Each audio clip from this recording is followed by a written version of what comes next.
I now know what it feels like to be on Viagra. I've been walking around Philadelphia with an erection. Kidding. With an erection since Thursday. An erection. You can hula hoop on this thing right now. Tony Del Grasso and Kyle Gaffner are both here. I'm Adrian Bedcue. Easy for me to say at the beginning. It was a tongue twister. But listen, guys. I'm hard. You should. Yep. And Get you the dogs barking. don't need to visit the emergency room. It's normal. It's parents around the Delaware Valley right now. And it's perfectly reasonable. Okay. What do you think, Kyle? I mean, it is very exciting. It's hard not to be, after what a great offseason we had in the first 3 games that we played. I mean, we haven't been this – I mean, at least I haven't been in this side about a Philly season since 2011, Yeah, and, Tony and I were talking about it pre-show before you came on, Kyle. The electricity. You can just feel it through the television. I mean, you could hear every burp and every fart the last 3 years on television when it comes to Phillies baseball because of how the attendance was. There's nobody in the stands. But now you ain't hearing no more farts because that place is jam-packed. It's electric. It's unbelievable. And when Bryce Harper lays into one, earthquake. It's beyond electric, man. It's 2019. It's nuclear. It's fucking solar, man. All right? Be bold, okay? It's great. And yeah, I like Kyle just said, easily it's been 2011 since it's been this exciting. It's fucking great. It's awesome. 23 runs and 8 home runs in 3 games against Atlanta, a team that the Phillies were 7-12 against last year. So you come out right out of the gate and you sweep the team that you couldn't beat last year. That was unbelievable.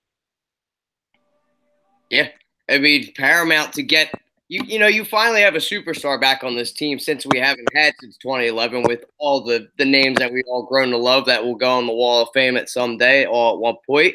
But getting Harper to have that electricity. So when I was down there on Saturday, beautiful day for baseball, seeing Harper's first home run as a Philly, just like, dude, it is electric. They're cheering when guys are getting walks.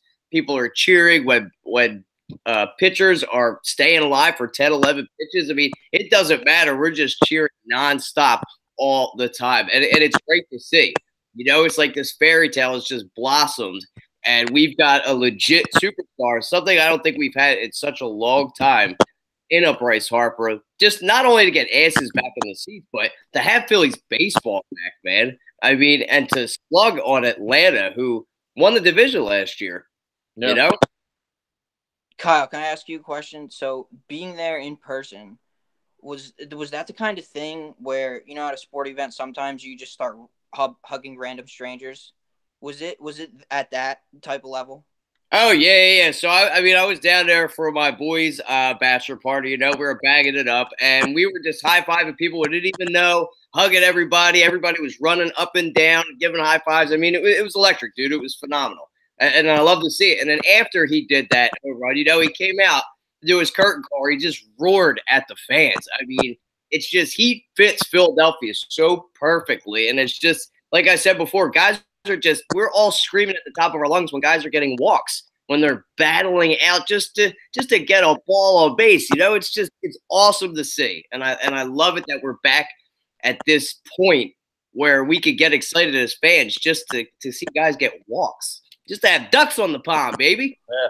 Well, you make a great point there about Harper and the city of Philadelphia because they always say, the Philadelphia is where the athlete comes to die because, well, you can't handle the fans. They're too negative. You can't do it. The stereotypes here. Well, you got Bryce Harper, who's literally embracing it. I mean, if there's one guy in baseball who wants that attention, who wants that spot, who wants every camera on him, it is Bryce Harper. He is perfect for the city of Philadelphia. The way that he hustles and runs around the bases, he's fucking perfect. And the way that he roared, dude, goosebumps, nipples got hard, everything. I don't think you ask for a better beginning of a relationship between the city of Philadelphia and Bryce Harper. Yeah, I'm in love. I've been wooed, swept right off of my feet. It's incredible. I swear he's been coached up or something, or he's just really, really good at it, because from the social media posts to the Fresh Prince of Bel-Air walk up in spring training to the fanatic cleats. I mean, just everything he's done has been absolutely perfect, and he just knows exactly how to tickle and poke the Philadelphia fans in the right way, and he's already just beloved. Tickle is a pretty good word. He's tickling. Oh, and he's in a sports town finally too. You know, I think this guy just got an overall great personality. He's got this aura about him. This is why John Middleton went out and got Harper instead of Manny Machado, because the fans wanted Bryce Harper, because he's gonna fight through injuries and he's gonna go out there and hustle every time and just get into the crowd. Whereas Machado, I don't know if he would do it as much. It's just like that personality doesn't meet as much as like Philly fans want you to have in a player. And it's just, you've got that superstar outfield guy that's going to knock in 100 RBIs and home runs. And, you know, I don't think there will be bad blood between him when he goes back to D.C. I think he wanted to possibly resign, but to be in a sports town like Philadelphia, where he knows it's not going to be all, you know, lollipops and rainbows all the time. There's going to be rough patches, but he's in for the long haul, and he's cool with that. You know what I mean? And that's what I think I appreciate about him the most, where he was willing to come here, no opt-outs, no trade clauses, nothing. He wants to be through the good, the bad, the ugly, everything. And how could we be considered the worst fans? Did you see what happened out there in L.A. where the fan got run over, bro? Like, why does the national media never go after that? But we're still getting scrutinized for Santa Claus. For Santa Claus. It's because we threw snowballs at Santa Claus, dude. Like, the one guy you don't throw snowballs at is Santa Claus. So if you throw snowballs at Santa Claus, you're fucked for life. Seems that way. I thought it was funny how they tried to say we booed Harper the second time. Oh my God! Yeah. Just national media trying to stir it up, huh? Stirring up the pot. I also think Harper is gonna kind of let Hoskins like optimize his superstar potential too. Just the way he'll rub off on him, and obviously just on the field too, always being on base in front of him. And also, let's not forget to congratulate Bryce and his wife, Kayla. They just announced that they're having a baby boy. Mm-hmm. Yeah, and congratulations to my brother as well. We just had a kid.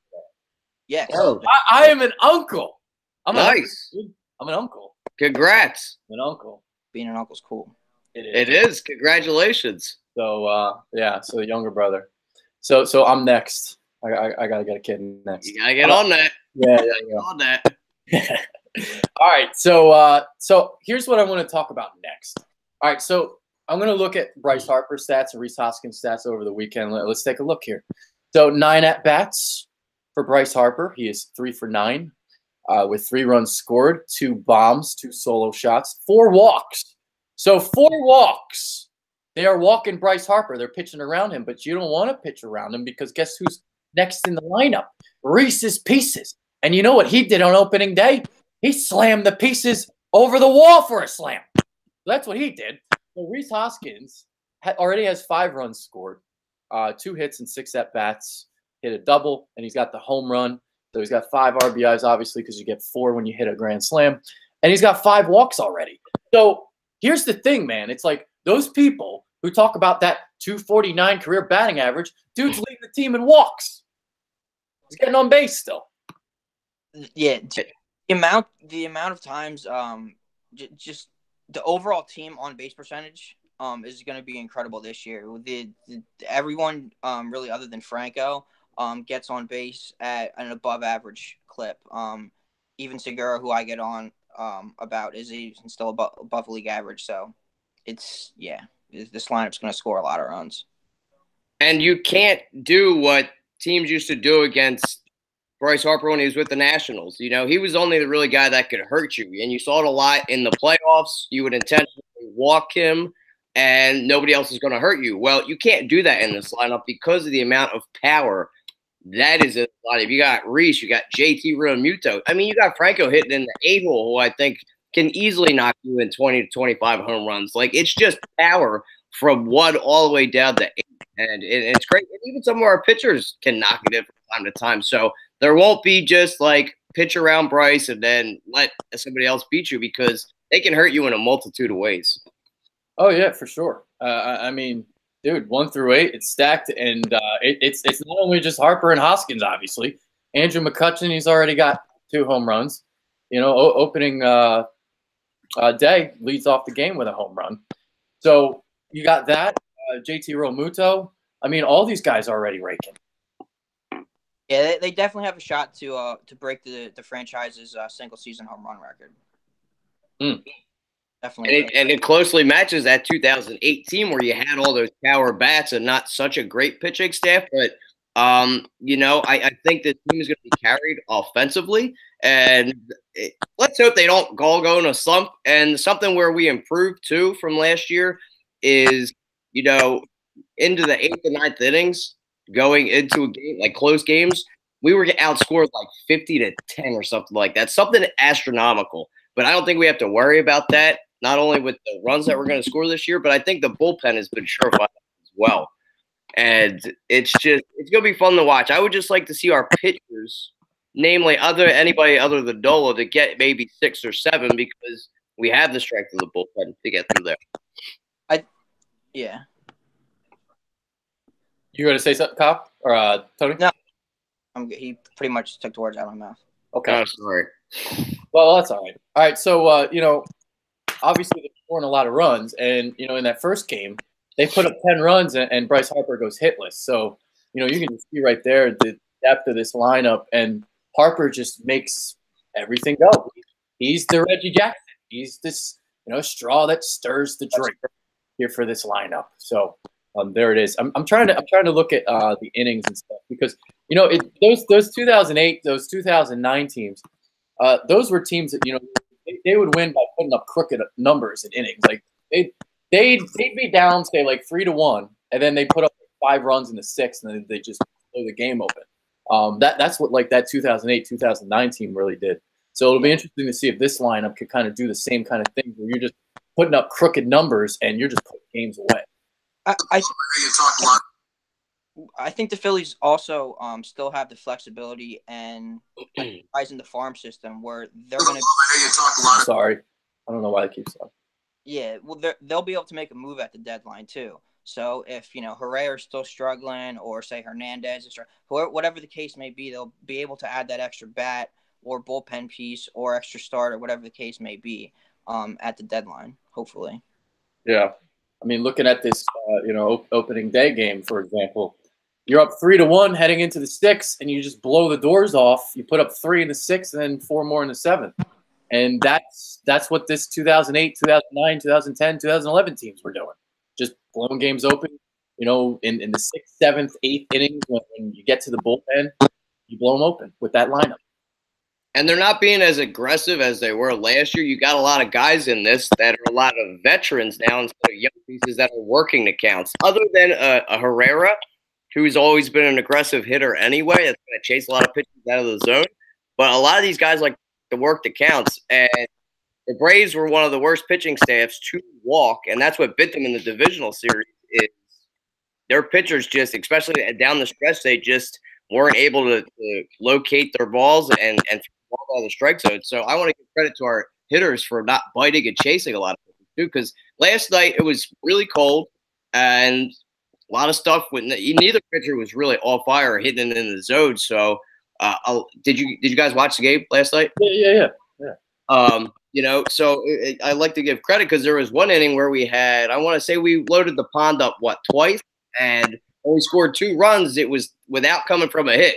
It was from 2 walks and then hit by pitch, if I'm not mistaken. Yeah. I mean, the lineup just like not the perfect, but a great combination of on-base power and even a little bit of speed mixed in there. So it's easily the best lineup they've had in a decade. Yeah. All right. So, what were your guys' thoughts on Andrew McCutchen, Gene Segura, and JT Realmuto this weekend?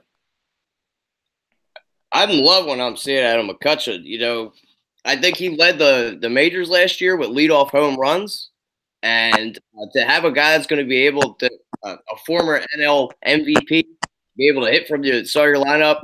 And, he's going to give you a great defense. The same, I love when I'm seeing out of JT, not at the plate, but behind the plate, to be able to throw runners out. So we had Jorge Alfaro last year who had a cannon of an arm, threw out 28% of, base stealers. Now you got JT who's throwing out 38%. It's 10% uptick. And I think that just goes to overall how phenomenal of a talent JT Realmuto is. He's improved not only his defense, but his offense each year he's been in the league. So that was such a great get. And I think it was a good piece to get to have the final decision to have Bryce Harper also come here. Yeah. So, McCutchen, in my opinion, is going to put up the best numbers he's probably had in 3 or 4 years. Not only because of the guys around him, but because in the ballpark he's playing in too. He's just so fun to watch. He's so polished as a hitter. I mean, he almost never swings at a ball, especially at this point in his career. And he's certainly not the MVP candidate he once was, but he's still really, really good. Realmuto has shown pretty much in all 3 games why he's the best combination of defense and offensive catcher in baseball.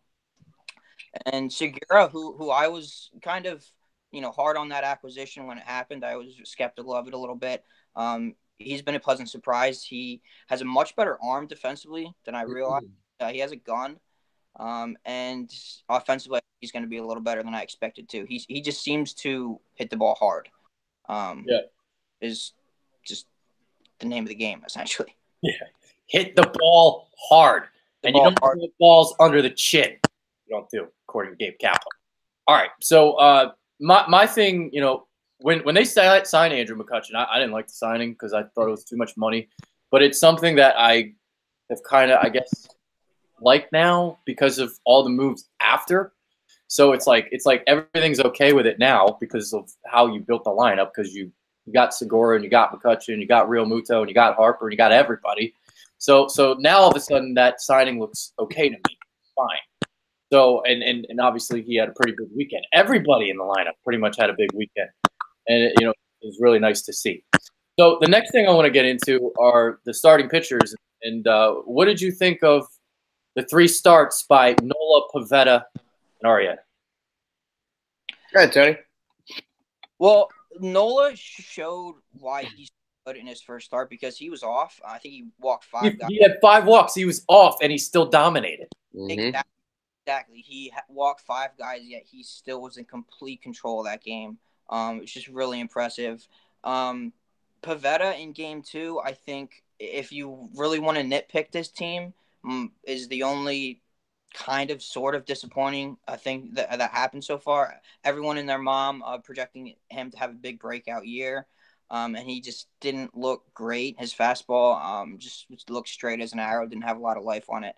But 1 start, I'm not concerned about it.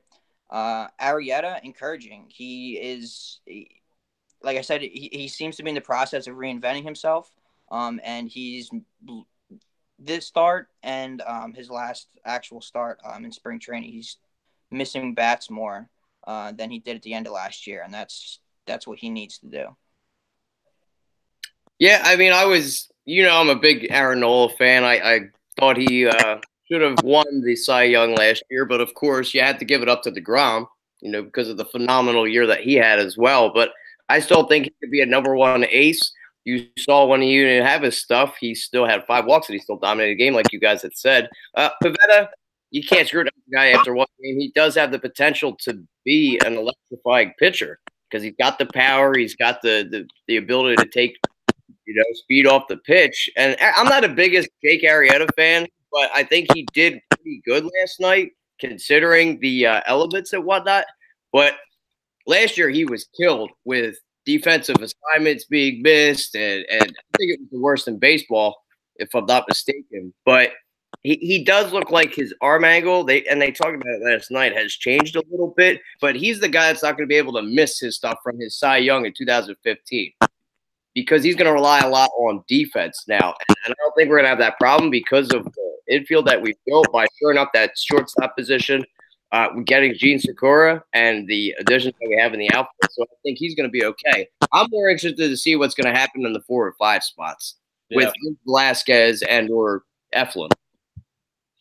Nola's start was like almost impressive to me, considering he was struggling with his control, like Tony was saying. I mean, he walks 5, but he only allows 2 hits. So while he's kind of struggling with his control, his pitches are still unhittable. So there's only 2 hits, and his WHIP at the end of the day, while walking 5, is 1.17 through 6 innings there. So Nola's start was awesome, and then Pivetta. We talked pre-show, Tony, how Pivetta is the guy that a lot of people think are going to break out, and well, he didn't really have that great of a start. Allows 8 hits in 2 2/3 innings, 4 earned runs, and there you go. So there's that. All right, what else there to talk about here?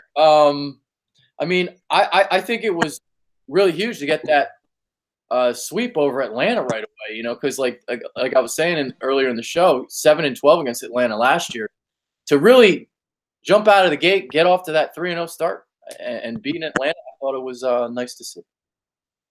Set the tone. They set the tone. And from top to bottom, they dominated in every way. And everyone's pretty much expecting it to be a 4-way race in the NL East. Maybe the Phillies could end up burying Atlanta early. And we'll see. But it's going to be a fight. And I think the biggest thing, like I said, is they set the tone.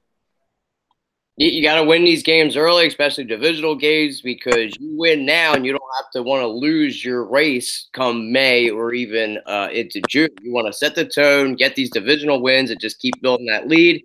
And it just shows how dangerous the Phillies can be.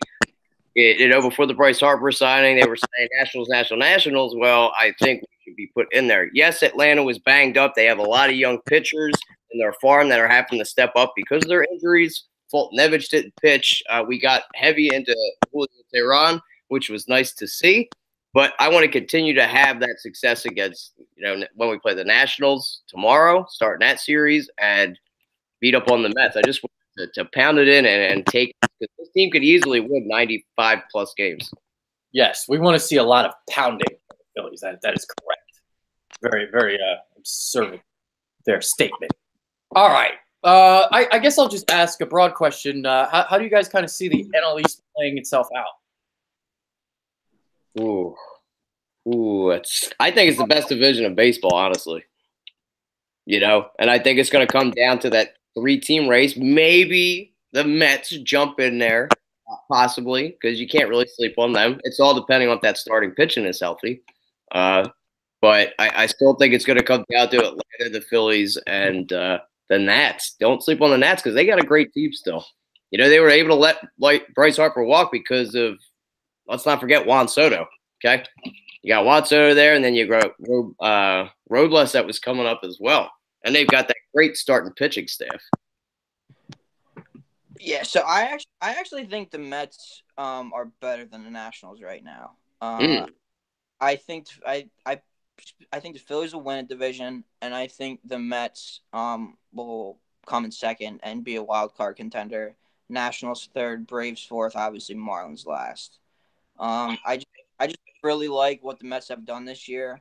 I think they're being overlooked right now, and I just kind of expect the Nationals to do what the Nationals have done a lot. So, fuck yeah. That was the most random fuck yeah in the history of the Bitterbirds. A guy on my fantasy team just hit a home run. Nice. Now we got details. Fuck yeah. Yeah. But I don't know if I would say it's the best division in baseball, because I still think the AL East is really, really good with the top 3 teams, and I think Toronto's going to be better than people expected to. But it's definitely going to be entertaining, that's for sure. And obviously with what happened yesterday and with Hoskins and being thrown at, he is right. He did seemingly get thrown at all 3 games. He was knocked to the ground all 3 games at least. Yeah. So there's already tension and heat. We're going to see at least a fight this year. I can feel it in my veins. So exciting. There it is. All right. I guess for me, I think the Phillies are going to win this division. I really think there's something to Bryce Harper being on your baseball team. It is infectious. I mean, I even with the Nationals, like some of the years that they're winning 98 games and all this stuff, This is not a coincidence. So if you think Bryce Harper's overrated, underrated, whatever, that opinion doesn't matter. It's what he brings from a leadership perspective and everything else, all the other intangible. I mean, he leads by example. The way he gets fired up, all the little handshakes he's got. He's got so much swag. He's just leading the team, baby. That's why they're going to win this division. I got 93 wins. And then maybe the Nats finish second. I think the Braves take a little step back here. And, we'll see about the Mets. Tony really likes the Mets. Yeah, he does. I think they're going to choke, though. I know. I was talking them up off air a lot. I won't get into it again, but I do. I really like their roster. Yeah. I like the Phillies. Give me the Phillies. Phillies win the division by like 2 or 3 games. Yeah. I like it. Rest of the league, we'll just kind of briefly go around the league and get your guys' just thoughts about it. In what perspective? Like teams just a broad thought, just whatever you want to say. I was pretty surprised. I mean, not that it's something to jump on, but you look at all especially the AL teams that made the postseason, they all got underwhelmingly, they lost all their series other than Oakland, who was a AL playoff team. But like Houston lost, you've got Boston lost, New York. I mean, you're losing to teams like, again, it's the first series though, so it's nothing to take your head off about. But I'm impressed that the Seattle Mariners were able to swack. Like, I think they put 33 runs up in 3 games against the freaking champs. That's awesome. So everybody thought they were just like total fire sale, and then they come in and drop 33 runs on the freaking Red Sox. Yeah. Yeah, 13 on the run differential already. I think for the most part, it's going to be the usual suspects. Other than I would probably say the AL Central, where I think the Twins could win that. AL East, I think you might actually have 3 playoff teams. You might have whoever wins it, and then both wildcard teams come out of there with how good Tampa is going to be. Yeah. NL Central is going to be real interesting. Brewers, Cubs, St. Louis all could win that. And the Reds are definitely better than they were last. Pittsburgh's not terrible either. Central will probably be the Dodgers, West will be the Dodgers. AL West, Houston. And that's got everyone else. So usual suspect. Then you might see the Twins win this AL Central, I think. Okay. I really got nothing to add here. So there it is. But already plus 12 on the run differential for the Phillies. So they outscore the Braves 23-11 in those 3 games. I loved it, man. Like I was saying, like I've had an erection since Thursday. It's fucking amazing. It's awesome to have like baseball that is literally fun again. Because I remember last year, you're watching opening day and you're watching the opening series and you're watching it, but it's not like it is right now. It doesn't have that excitement that it's like. It just a lot different right now. A good, fun baseball team is the best thing ever because it's 6 months and the best time of the year and you get games every single day. Yep. Every single day. Yeah. So you got something to watch. Yeah. That's the big thing. It's like when they stink and they're not playing meaningful baseball, it's a long summer. It's hard to watch. It is, and luckily all the sports teams in Philadelphia, other than, let's say, the Flyers, are something to get excited about.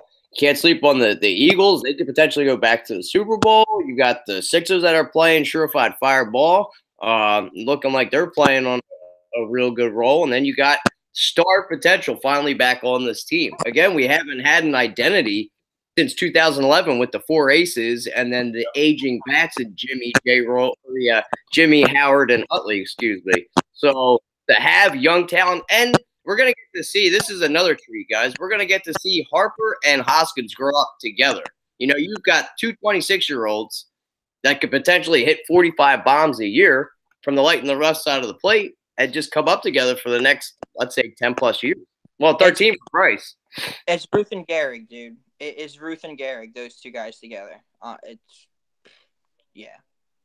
That's all. And that's really, yeah. I'm glad you brought up Jimmy because I would like to say I'm super, super happy that he's starting to get into broadcasting, like, for real now. Mm-hmm. That he like 10 to 12 games or something this year.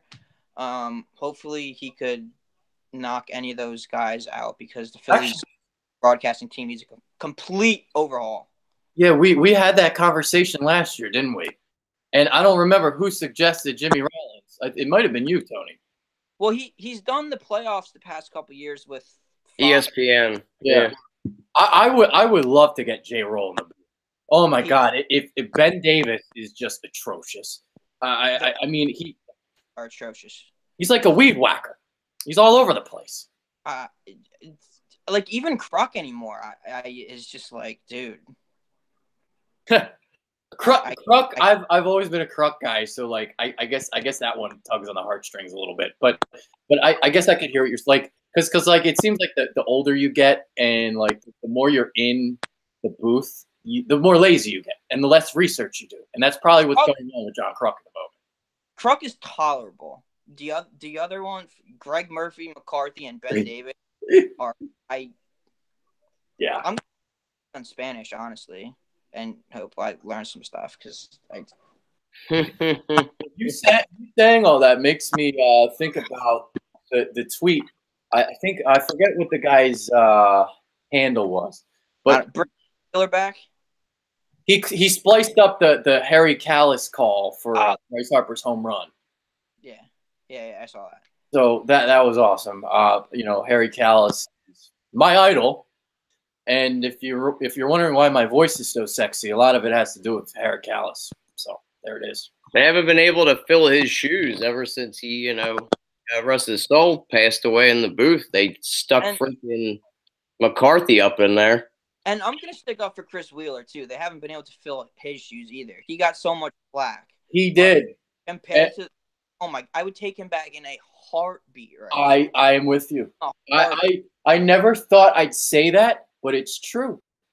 He's happy down in Clearwater though, so he's happy doing Thresher games and enjoying himself down there.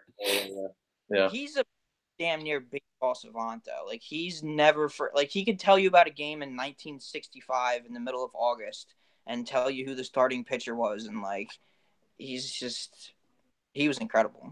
I mean, they put him out the pasture. He annoyed me a lot of the times, but he's a lot better than the two that they have in there now. And I don't mind Kruk either at all. I think he's definitely the lesser of three evils when it comes to the broadcast team we have there. But it's just like at the time they don't even tune you in about baseball. They're talking about some guy eating a freaking hot dog over there, or it's this, or it's that, or they're always talking about Ben Davis's playing career that was like minuscule or a cup of coffee. It's like nobody cares. Can you please commentate baseball? And even I watched ESPN when they had Alex Rodriguez, that chick who I have no idea. They were terrible. Good. Awful. That chick I wanted to strangle. She was trying to peg like Philly fans saying, oh, this isn't going to last forever. This little holiday, like the Philly fans will definitely turn on Bryce Harper. Like, shut up. No, she's good. It just kind of bothers me that she's also employed by the Mets. The Mets hired her as like a special advisor or something, like, I don't know, a month or so ago. Which, like, cool, but how could she? I don't know. That just bothers me. Like she's. Well, A-Rod is getting my venom. A-Rod's getting the venom. How could you call Reese Haskins? Are you kidding? Haskins? Like this. He's a big bat. He's a big piece in the Phillies lineup. You're basically telling us, A-Rod, that you don't watch the games. You're not watching. He called a cheesesteak a cheese sandwich. You know what I mean? He couldn't even say cheesesteak. He called it a cheese He's got to be a vegan. He's just like not allowed to say steak or something. I don't know. It was terrible. Well, he was wolfing down that cheesesteak on TV. He like ripped it out of that girl's hand and was like, "Oh, this is phenomenal. I love Philly. This is great." Like, what the hell is going on here? No, generally speaking, I like that combination. I think they both know their stuff, but last night they were both just off. Like I don't know. It was bad. And like I said, the thing that bothers me about Mendoza, I don't understand how she could be completely like she's working for a rival team. I don't know. Yeah. Maybe it's something new. Did she just get hired? Maybe. Yeah. I don't know. I mean, all right. So we're in final thoughts time. Anything else you guys want to say? I mean, that whole last 5 minutes was basically like a final thought. It was. I'm just. I'm excited to see how the fans. I think they're going to turn on Bryce because I think they're bitter as hell and salty as hell. I don't think it's. Honestly, I don't think it's possible that they turn on Bryce Harper. You don't think? Bryce Harper is too Philadelphia, and he's handled all this. No. I'm saying the national fans. Oh, the national fans. Yeah. Yeah. Not the Philly fans, the national fans. Oh yeah, they're gonna boo the fuck out of him. Yeah. Oh yeah. Absolutely. Absolutely. They've already been burning his jerseys for weeks. Yeah, they've been burning his jerseys. They've been pissing on his jersey. All that good stuff. Creating new jerseys. They actually have a shirt down there that they've got the F word embroidered on top of it, and it says, with the 3 stars, Harper right underneath of it. So they're just salty as hell. When we exactly in all 7 of them, because there actually isn't any real Nationals fan that is it. Yeah, so. That's true. There isn't. They yeah, exactly. Okay. My final thought. I really don't have anything. So there it is. Yeah, nothing. I was working the fleshlight a lot this weekend. That's all I'll say. I hope it continues. I really hope it continues. It's going to be a great matchup. I think I'm going to be pounding the fleshlight a lot this upcoming season. Definitely tune in tomorrow. Let's see if those bats can light up that pitching staff in D.C. Yeah. Tony, did you say anything for a final thought? You got anything? Yeah, I'm assuming Velasquez starts tomorrow. Yeah. Or no? Yeah. He should be. Well, if he does, no, actually, isn't he starting in the pen? Aren't they skipping his first start or something? Might be Eflin. Oh, I thought it was Vince. Maybe it is Eflin. I don't know. Let's see if a probable pitcher is listed. My point is just that he is kind of, I think, finally on the hot seat, so to speak. Because they have some guys they like in AAA and depth-wise that are eventually going to be up. I could see them eventually at some point at the end of the year making that move and putting Velasquez in the bullpen if he doesn't take that step forward this year. Because I do think he could turn into an elite type of reliever. I've given up on Vince, and I think he should just be moved to the pen. I would like to see what we've got in Cole Irvin down in AAA or Enyel de los Santos. I think he had a pretty couple nice starts. He could be more valuable out of the bullpen. So yeah, that's pretty much. Zach Eflin is getting the ball tonight. Yeah, I remember them saying that Velasquez was starting the bullpen only because he was missing his first start. But that's just because of how the schedule worked out. He should miss all of his starts. Well, that'll be a discussion for another show because our show is now over. So, Tony Del Grasso, Kyle Gaffner, I am Adrian Fedke. I hope you guys enjoyed and leave some comments below. So there it is. We're out. Peace. Later. Peace.